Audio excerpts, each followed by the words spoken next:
बिस्मिल्लाहिर्रहमानिर्रहीम। चैप्टर 4 में हमारे कुछ टॉपिक्स का टेस्ट हो चुका है। लाइसोसोम से ऑनवर्ड हमने डिस्कशन करनी है।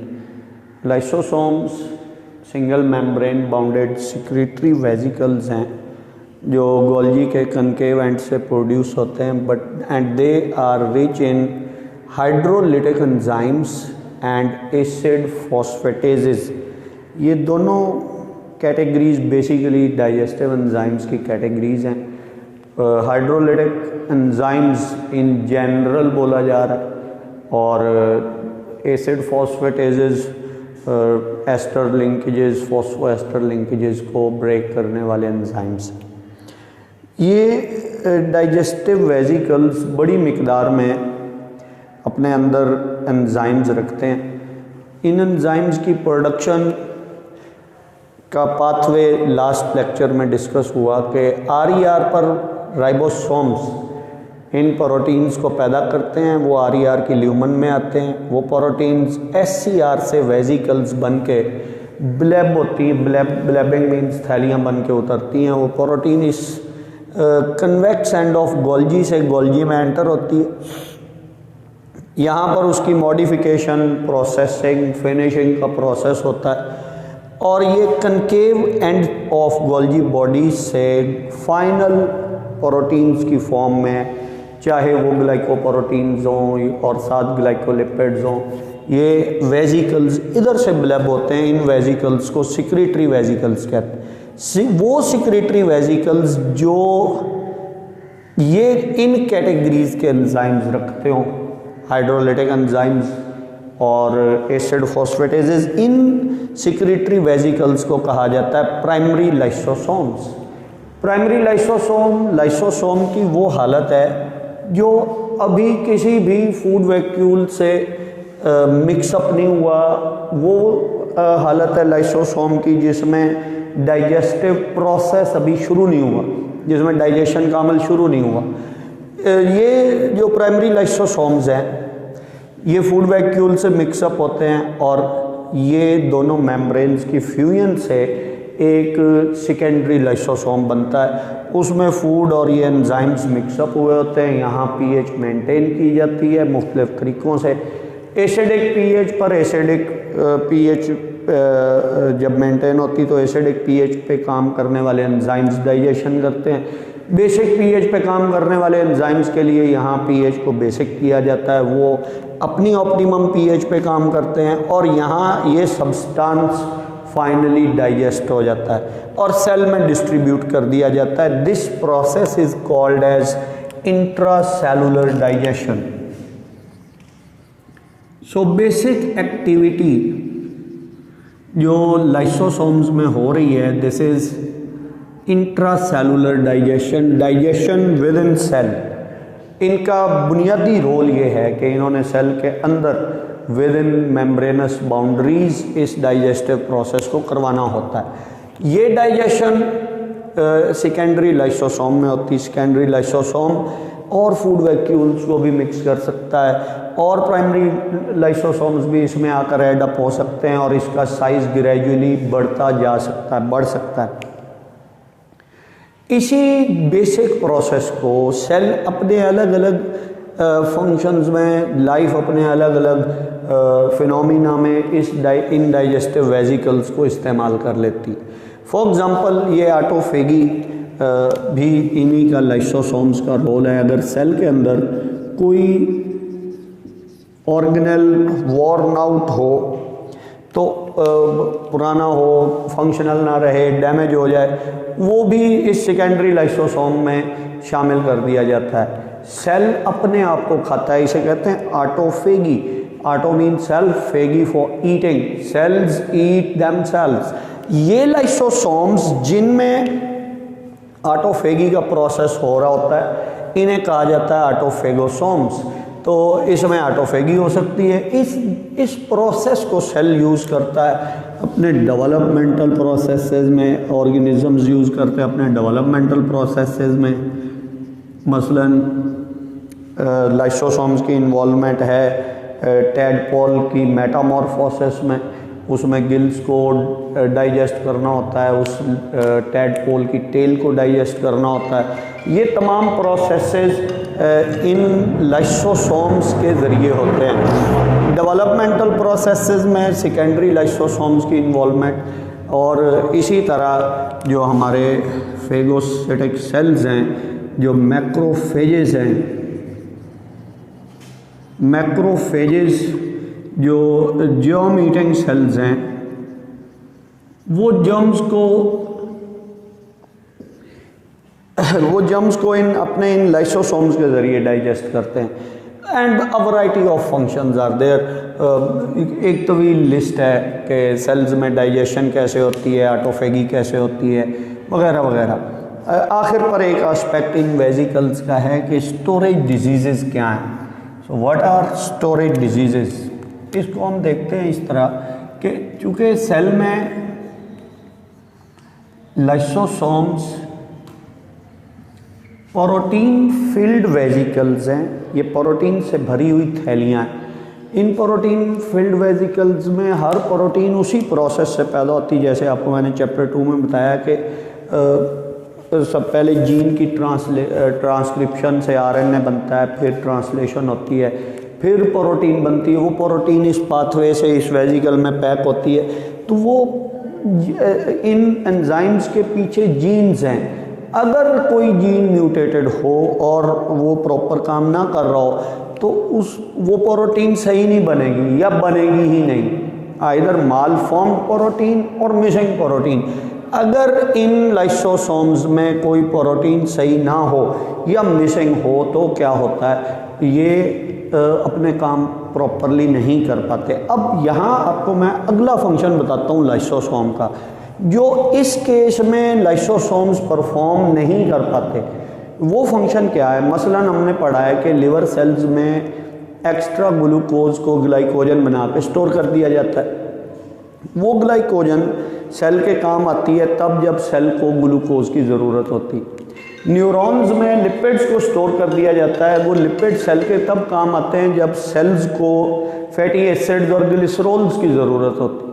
तो उन सेल्स में लाइसोसोम्स उस स्टोर्ड ग्लाइकोजन को और उन स्टोर्ड लिपिड्स को ब्रेक डाउन करते हैं। लाइसोसोम्स अपने एंजाइम्स के ज़रिए ये काम करते हैं, और जब वो डाइजेशन हो जाती है तो उस ब्रेक डाउन प्रोडक्ट को सेल में डिस्ट्रीब्यूट कर दिया जाता है। सेल उसको अपने ज़रूरत में ले आता है या इस्तेमाल कर लेता है जहाँ उसकी ज़रूरत होती।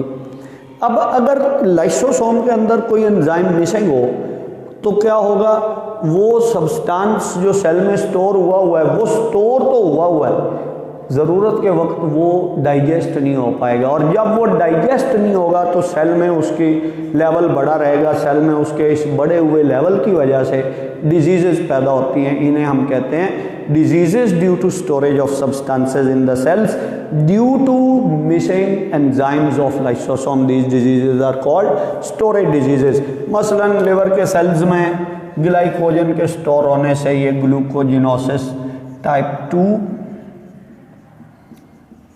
2 और न्यूरॉन्स में लिपिड्स डिपॉजिट होने से टे सैक्स डिजीज होती है। इनमें जो मुतलका एंजाइम्स हैं आपको मैंने लिखवा दिए थे तब के कौन सा एंजाइम इस केस में मिसिंग है और कौन सा एंजाइम इस केस में मिसिंग है। यहाँ पे लिपिड डिपॉजिट इन न्यूरॉन, यहाँ पर ग्लाइकोजन डेपोजिशन इन लिवर। तो ये दो डिसऑर्डर पीछे उनकी वजह और इन एग्जांपल्स को कोट कर देना।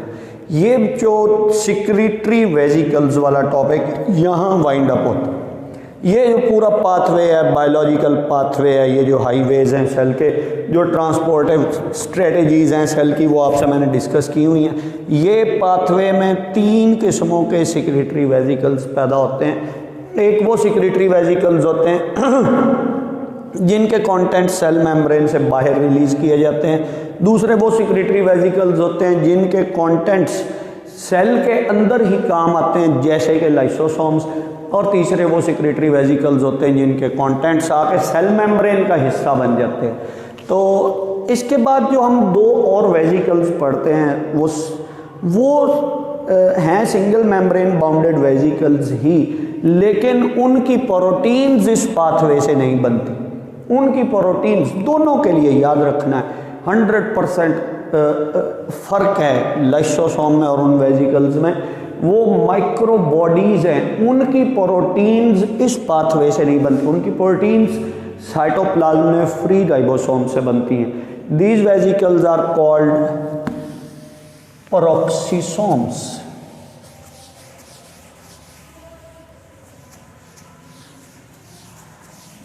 – 1949 में डीड्यू ने लाइसोसोम्स डिस्कवर किए थे और 1970s में डीड्यू ने ही पेरोक्सिसोम्स डिस्कवर किए। So peroxisomes are single membrane bounded vesicles, membrane bounded vesicles rich in, अब इनके एंजाइम यहां लिखे जाएंगे, these are rich in peroxidases. ये एक नहीं है, peroxidases, catalases and glycolic acid oxidases. Glycolic acid oxidases, ये 3 लिखे हुए हैं यहाँ, लेकिन ये बात जहन में रखेंगे आपके, ये जो एंजाइम है, ये एंजाइम्स सिर्फ ग्लाइऑक्सीसोम में होते हैं। तो ग्लाइऑक्सीसोम के एंजाइम हम पेरोक्सिसोम में क्यों लिख रहे हैं? पेरोक्सिसोम में लिखने की वजह ये है कि glyoxysomes are a special type of peroxisome, इसलिए हम इसको यहाँ पर लिखते हैं। इनका काम क्या है? ये वेजिकल्स एनिमल्स में हैं और प्रोटोजोन्स में हैं, वैरायटी ऑफ लाइफ फॉर्म्स में हैं, पौधों में नहीं हैं इस तरह से। तो ये करते क्या हैं? ये पेरोक्सीडेशन करते हैं। इनके अंदर हाइड्रोजन पेरोक्साइड की सिंथेसिस होती है। ये पेरोक्सीडेजेस अलग अलग किस्मों में नाम बोल देता हूँ, मसलन डी अमाइनो एसिड ऑक्सीडेज और इसी तरह से वो पेरोक्सीडेज, ये मुख्तलिफ किस्मों के पेरोक्सीडेजेस ये करते क्या है? ये मुख्तलिफ रिएक्शंस में हाइड्रोजन पेरोक्साइड पैदा करवाते हैं। पेरोक्सीडेजेस मुख्तलिफ रिएक्शंस में H2O2 प्रोड्यूस करवाते हैं और कैटालेज इन्हीं वेजिकल्स में इनको इस बनने वाली हाइड्रोजन पेरोक्साइड को तोड़ता है। तो हाइड्रोजन पेरोक्साइड की सिंथेसिस और ब्रेक डाउन हो रही होती पेरोक्सिसोम में, so they are called as peroxisomes. करना क्या है इस प्रोसेस में? हो क्या रहा है? ये पेरोक्सीडेजेस क्यों बना रहे हैं हाइड्रोजन पेरोक्साइड? ये मुख्तलिफ सब्सटेंसेस की ब्रेक डाउन के दौरान वेस्ट के तौर पे बना रहे हैं। दूसरा, कैटालेज इसको क्या करता है? कैटालेज इस हाइड्रोजन पेरोक्साइड को रिमूव करने में हेल्प करता है और साथ सेल की फिर हेल्प कर देता है इस H2O2 के जरिए किसी और सब्सटेंस की ऑक्सीडेशन करवा के। तो इसका बनना भी ज़रूरी है, इसका टूटना भी ज़रूरी। इसका बनना भी सेल के लिए फ़ायदेमंद है, इसका टूटना भी सेल के लिए फ़ायदेमंद है। मसला हाइड्रोजन पेरोक्साइड, मैं एक रेफरेंस लिख देता हूँ कि ये क्या अल्कोहल की ऑक्सीडेशन करने में यूज़ हो जाएगा और ये कैटालेजेस करेंगे और इससे क्या होगा? अल्कोहल का स्ट्रक्चर टूट फूट जाएगा। तो यूँ लिखा होता है तकरीबन के 40% अल्कोहल जो सेल में जाता है वो कैटालेजेस के इस एक्टिविटी से ब्रेक डाउन होता है। तो यहाँ पर ये 2 प्रोसेसेस हो रहे हैं। तीसरी किस्म के जो स्पेशल केस है पेरोक्सिसोम्स का, that these peroxisomes are called as glyoxysomes. Sequence आपके जहन में होगा, मैंने आपको कुछ इस तरह से बताया था कि ग्लाइऑक्सीसोम्स एनिमल्स में एब्सेंट है, पौधों में प्रेजेंट है। तमाम पौधों में भी प्रेजेंट नहीं है, सिर्फ सीड प्रोड्यूसिंग प्लांट्स में प्रेजेंट है। सीड प्रोड्यूसिंग प्लांट्स में भी उन सीड प्रोड्यूसिंग प्लांट्स में जो अपने सीड में कार्बोहाइड्रेट स्टोर करते हैं फॉर नेक्स्ट जनरेशन, तो उनमें एब्सेंट है। जो लिपिड रिच सीड्स हैं, lipid rich seeds producing plants के इन सेल्स में ग्लाइऑक्सीसोम्स पैदा होते हैं। तो लिपिड रिच सीड्स में भी जब जर्मिनेशन हो रही होती, जब वो सीडलिंग स्टेज में होते हैं, तब उनके सेल्स में ये स्पेशल टाइप के पेरोक्सिसोम्स प्रोड्यूस होते हैं। These are called glyoxysomes. Glyoxysomes are rich in catalases and glycolic acid ऑक्सीडेजेस।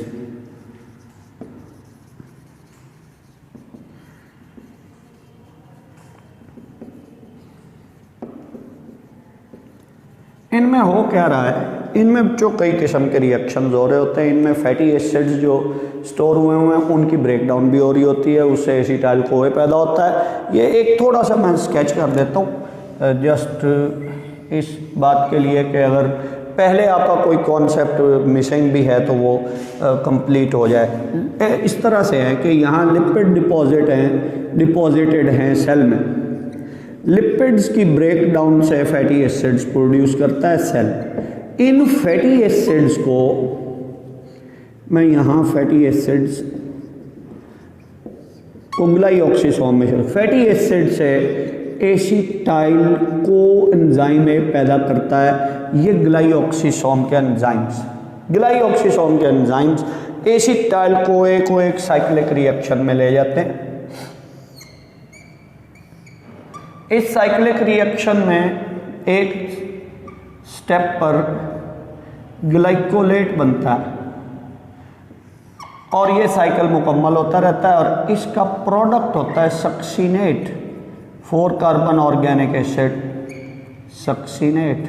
तो हम यूं कहते हैं कि 2 एसिटाइल को ए यूज करके ग्लाइकोलेट साइकिल में 4 कार्बन वाला ऑर्गेनिक एसिड हासिल हो गया, 4 कार्बन वाला सक्सीनेट। तो अब देखो फैटी एसिड सेल यूज नहीं कर रहा है एनर्जी लेने के लिए, फैटी एसिड को पहले इंटर कन्वर्ट कर रहा है दूसरे सब्सटेंसेस।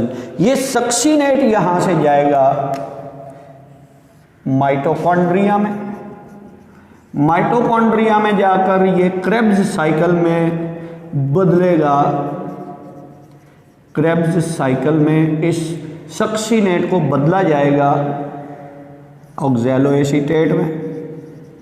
ऑक्सैलोएसीटेट साइटोप्लाज्म में आएगा और साइटोप्लाज्म में इस ऑक्सैलोएसीटेट से हम ग्लूकोज बना लेंगे। इस अमल को ग्लूकोनियोजेनेसिस कहते हैं। अच्छा, अब ये देखो ये कितने प्रोसेसेस है, मैं नाम लिख देता हूँ, आपने वही याद रखना है जो आपके रेलेवेंट। ये फैटी एसिड से एसिटाइल को ए हासिल होना, this is peroxisomal beta oxidation. इन 2 एसिटाइल को ए से सक्सीनेट बनाना, this is called glyoxylate cycle. ये ग्लाइऑक्सिलेट साइकिल के लिए स्पेशलिस्ट हैं ये organelles, so they are called as glyoxysome. Succinate mitochondria में आकर ऑक्सैलोएसीटेट, ऑक्सैलोएसीटेट से ग्लूकोज, ग्लूकोज की ग्लाइकोलाइसिस से फिर एटीपी बनने का सिलसिला सेल में शुरू होता है। तो इस एनर्जी से वो जर्मिनेटिंग सीड जर्मिनेशन का प्रोसेस करता है। तो ये जो ग्लाइऑक्सिसोम्स हैं, और इसके बाद एक ब्रीफ सा टॉपिक है that is about plant vacuoles. Vacuoles के लिए यूं कहूँगा मैं कि ये सिंगल मेम्ब्रेन बाउंडेड वेजिकल्स होते हैं जो एनिमल सेल में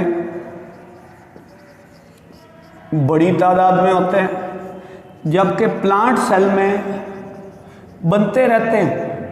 क्या होता है? कोएलिशंस। इनकी फ्यूजन से 1 लार्ज सेंट्रल वैक्यूल बन जाता, 1 लार्ज सेंट्रल वैक्यूल, एक बड़ा वैक्यूल सेंटर में रह जाता है। तो पौधे के सेल के साइटोप्लाज्म का एक बहुत बड़ा वॉल्यूम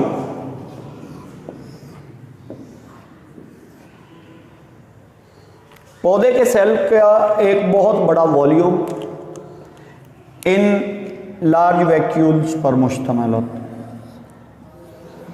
ये न्यूक्लियस है और ये सेल के सेंटर में वैक्यूल,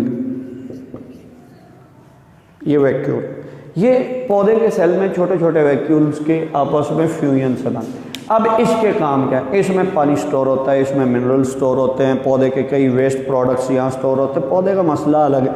यहाँ मसला क्या है कि प्लांट सेल के गिर्द वॉल है और मेम्ब्रेन नहीं है, तो ये अपने सब्सटेंसेस की एक्सचेंज उस तरह नहीं कर सकता जैसे एनिमल सेल। तो इससे फ़ायदा पौधा क्या उठाता है कि यहाँ पर सॉल्यूट्स को पंप करके तो ये टर्गर प्रेशर जनरेट कर लेता है। पानी भरता है सॉल्यूट के आने के बाद, क्योंकि वहाँ वाटर पोटेंशियल कम हो जाता है और सॉल्यूट पोटेंशियल भी कम हो जाता है। सॉल्यूट पोटेंशियल कम हो, वाटर पोटेंशियल कम होता है, दैट पुल्स इन वाटर। पानी ऑस्मोसिस करके सेल में भरेगा और सेल में जब पानी भर जाएगा तो वो वैक्यूल के फैलाव की वजह से सेल टर्जेट हो जाएगा। This pressure is called turgor pressure. तो वैक्यूल के काम वेस्ट सब्सटेंसेस की स्टोरेज, फूड सब्सटेंसेस की स्टोरेज, पानी की स्टोरेज, मिनरल्स की storage, generation of turgor pressure, support और रिजिडिटी और टर्जिडिटी प्रोवाइड करता है। इसके बाद जो अगला टॉपिक है that is about cytoskeleton.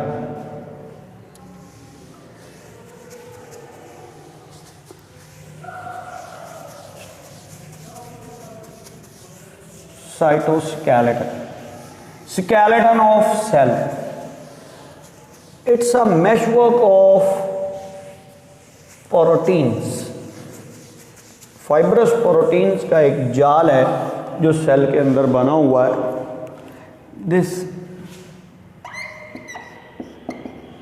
Is called cytoskeleton, a meshwork of fibrous proteins.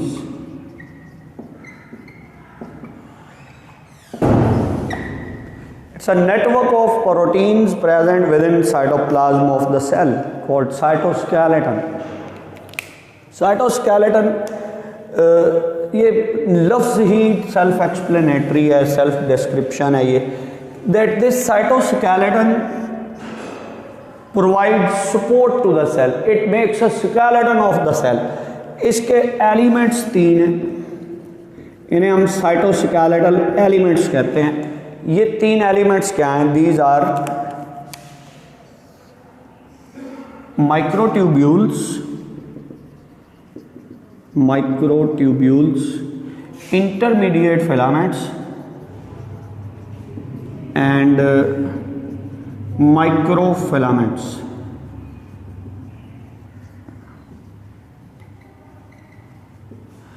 These microtubules, intermediate filaments, microfilaments की ये हायरार्की इनके डायामीटर्स की बुनियाद कहते हैं कि ये इन तीनों में मैक्सिमम डायामीटर, ये इंटरमीडिएट डायामीटर रखती हैं, ये एलिमेंट्स ये सबसे कम लीस्ट डायामीटर इनका होता है।